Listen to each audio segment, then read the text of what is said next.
Merhaba arkadaşlar.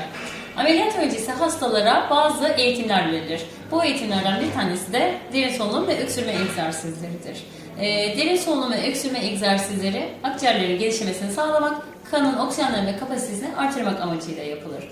Bu egzersizler ameliyat sonrasında iyileşmeyi hızlandırır, solunum sisteminden oluşabilecek komplikasyonları da en aza indirir. Derin solunum egzersizleri iki şekilde yaptırılır. Bunlardan birincisi büzük dudak sendromu. Bu yöntem ekspirasyon sırasında kontrolü sağlamak ve alveollerin maksimum düzeyde boşalmasını kolaylaştırmak için kullanılır. Burundan derin nefes alınıp dudaklar büzülerek yapıldığı yavaş ve uzun ekspirasyondur. İkinci derin solunum egzersizi ise diyafragma solunumudur. Diyafragma solunumun en önemli kasıdır. Diyafragma solunumunda amaç inspirasyon sırasında diyafragmanın yukarı kalkmasını sağlamak, ekspirasyon sırasında aşağı inmesini sağlamaktır. Bu egzersiz diyafragmayı güçlendirir. İşlem basamaklarına baktığımızda önce hastayı bilgilendiririz. Hastanın iznini isteriz. Hastanın izni varsa hastaya uygun pozisyon veririz. Hasta için uygun pozisyon büzük dudak sendromunda yatağın başının 90 derece dik olacak şekilde olmasıdır. Diyafragma solunumunda ise sırt üstü yatar pozisyonda başı ve diz kapaklarının altı yastıkla desteklenecek şekilde olmalıdır. Egzersize başlarken derin nefes, hastanın burundan derin nefes alması istenir. 4'e kadar sayarak uzun bir nefes alması istenir. Nefesini aldıktan sonra hasta 4'e kadar sayacak şekilde nefesini içinde tutmalıdır. Nefesini verirken 4'e kadar yine sayarak yavaş ve uzun bir nefes vermesi sağlanır. Bu işlem 2-3 dakika hastaya yaptırılarak işleme başlanır. Giderek 10 dakikaya çıkartılır. En sonunda hastanın günde 30 dakika işlemi yapabilmesi sağlanır. Merhaba arkadaşlar. Bugün size büzük dudak, pursed lip solunum hakkında bilgi vereceğim, uygulamasını göstereceğim. Büzük dudak egzersiz sırasında ve günlük aktiviteler sırasında solunum ihtiyacının arttığı durumlarda disneyi kontrol altına almak ve rahatlatmak amacıyla koahlı hastalar tarafından spontan veya bilinçli olarak yapılan bir egzersizdir. Büzük dudak pursed lip solunumunu yapmak için ilk olarak rahat bir yere geçiyoruz. Rahat bir pozisyon alıyoruz. Ellerimizi karnımızın üzerinde birleştiriyoruz. Daha sonrasında burnumuzdan derin bir şekilde nefes alıyoruz. Arkasından aldığımız bu nefesi dudaklarımızı büzerek uzun bir şekilde veriyoruz ve yavaş olmasına dikkat ediyoruz.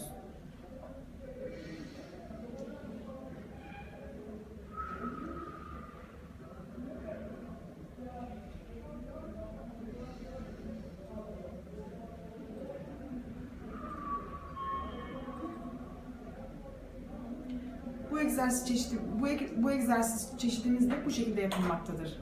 Arkadaşlar ben size bugün diyafragma solunum egzersizlerini anlatacağım ve uygulama olarak göstereceğim.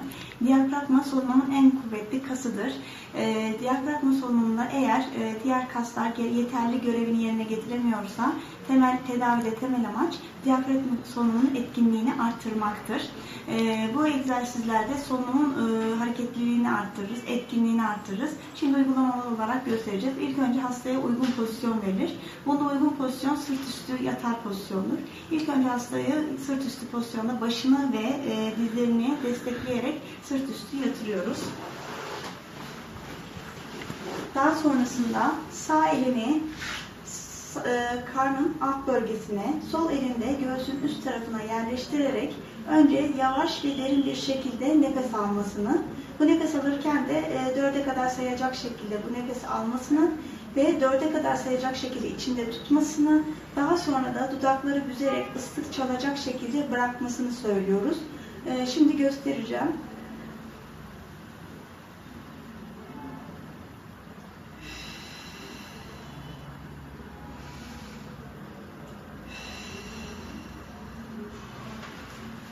Bu egzersizi hastaya yemeklerden sonra 2-3 dakika, eğer hasta tolere edebiliyorsa 10 dakika şeklinde yaptırılması önerilir. diğer adıyla spirometre ile solunum egzersizi.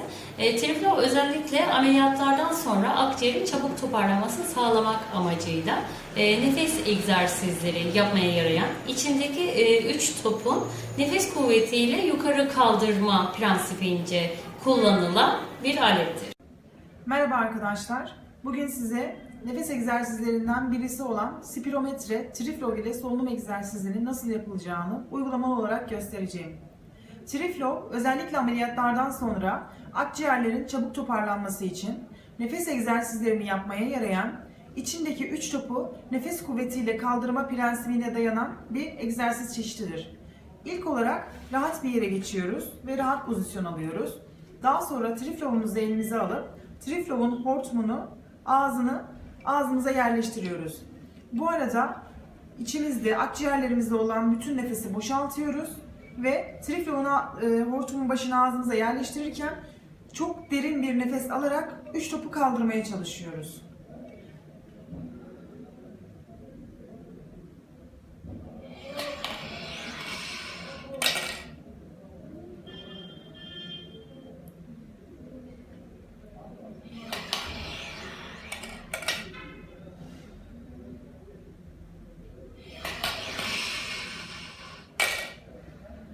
Gördüğünüz üzere bu egzersiz çeşidimiz bu şekilde yapılmaktadır. Öksürme egzersizi bronşlarda biriken sekresyonun kolay çıkartılmasına ve öksürüğü kontrol etmeye yardımcı olur. Etkili bir öksürük sekresyonun akciğerlerden atılmasına kolaylaştırır. Hasta eğer göğüs veya batın ameliyatı olacaksa ameliyat bölgesini desteklemek hastaya ameliyattan önce öğretilmelidir. Hasta bir havlu veya yastık ile parmaklarını kenetleyerek ameliyat insüzyon bölgesinin üzerine hafif basınç uygulayarak ameliyat bölgesini destekleyebilir. Hastaya yatağın kenarında oturur pozisyon verilir. Eğer ayakları yere değmiyorsa bir yükseltici temin edilir. Hasta derin solunum alır. Yavaşça ekspresyonu sağlar. Bu işlem 2 kez tekrar ettirilir. 3. kez hasta derin nefes aldığında biraz içinde tutması sağlanır.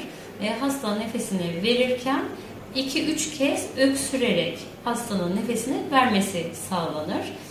Bu öksürük egzersizi hastaya 3 kez yaptırılır. Eğer hasta tolere edebiliyorsa 5 kez yapması sağlanır.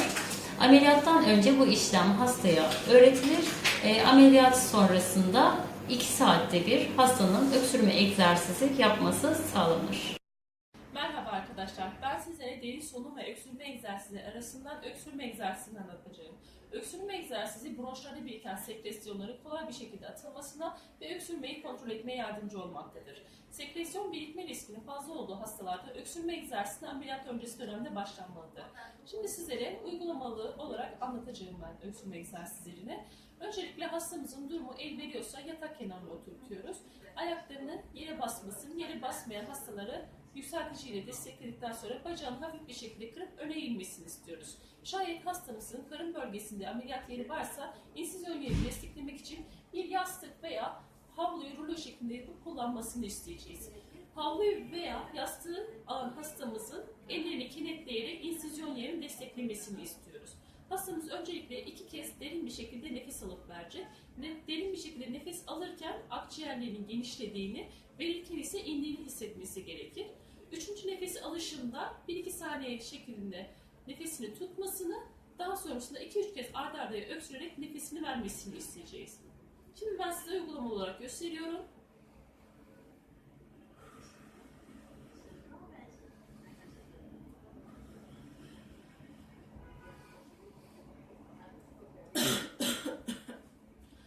Öksürme egzersizi sonrasında yorulan hastamızı birkaç saniye dinlenmesi için müsaade edebiliriz. Hastamızın durumu el veriyorsa öksürme egzersizini en az 5 kez, vermiyorsa 3 kez tekrarlamasını isteyeceğiz. Ameliyat sonrası dönemde hastaların akciğerlerine biriken sekresyonu kolay bir şekilde atabilmesi için derin nefes alma egzersizleri yanında öksürme egzersizlerini de en az 2 saat bir yapmalarını istiyoruz. Dinlediğiniz için teşekkürler, iyi günler.